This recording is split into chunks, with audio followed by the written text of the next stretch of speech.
السلام عليكم ورحمة الله وبركاته. كيفكم يا حلوين؟ شو أخباركم؟ يا رب تكونوا بخير وصحة وعافية. كيفكم يا أخي متابعيني يا حلوين؟ والله اشتقنا إلكم كتير. اليوم إن شاء الله رح نعمل مع بعض جوزية بطريقة كتير سهلة وبسيطة. بالبداية رح نحتاج 100 جرام من الزبدة درجة حرارة الغرفة مائلة للبرودة. تمام. رح نضربها بالمضرب الكهربائي لحد ما ينفش عنا الزبدة. تمام. ولونها يتغير للأبيض. بعدين رح نضيف ربع كوب من السكر البودرة، وضروري جدا يكون سكر بودرة من شان العجين تضلها معاكي ناعمة. بعد ما ضربناها والقوام صار مثل الغامة مثل ما انتم شايفين، رح نضيف طبعا بيضة وفانيلا، ورح نضربهم بالمضرب الكهربائي بالطريقة هاي لحتى نحصل على قوام تقيل وكريمي مثل ما انتم شايفين تماما. رح نضيف كوب من الدقيق وملعقة صغيرة من البيكنج باودر، رشة ملح، رح نخلطهم مع بعض. بعدين رح نضيف نص المقدار على الزبدة. تمام. ونعجنها بأطراف أصابعنا، ونضيف المقدار الثاني ونعجنه بأطراف أصابعنا. تمام. في هاي الأثناء حسيت إنه العجينة لا محتاجة كمان دقيق، فضفت ملعقة واحدة.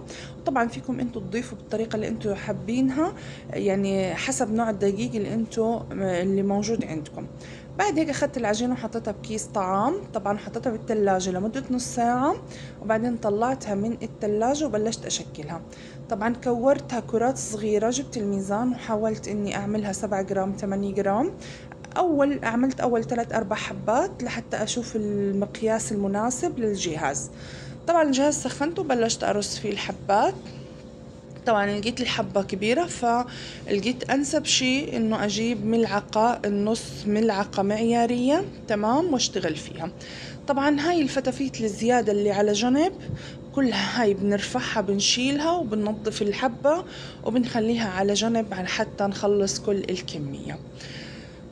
مثل ما انتم شايفين هاي الزيادات بدنا نكسرها شوية شوية لحتى الحبة عنا ما تفرط، ونتركها على جنب لحتى تبرد.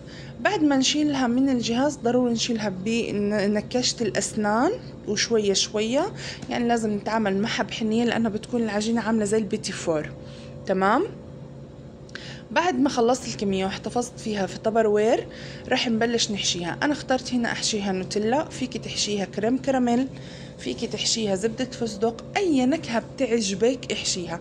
لكن صراحة حسيت النوتيلا طالعة مع طعم البسكويت للأمانة رائع رائع رائع رائع رائع جدا.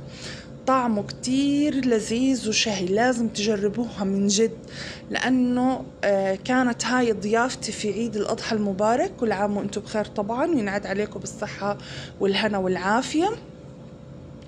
كانت يعني عن جد ضيوف كتير انبسطوا فيها وانبهروا فيها. للأمانة بتاكلي الحبة بتضلك تاكلي الحبة ورا حبة ورا حبة ورا حبة. بعد ما خلصت الكمية رصيتها بصينية، طبعا غلفتها بنايلون الطعام واحتفظت فيها في الثلاجة لوقت التقديم. شايفين ما شاء الله الهشاشة والطراوة واللذاذة. جربوها وما رح تندموا. لا تنسوا تحطوا لي لايك جميل زيكم وتعليقاتكم. يلا باي.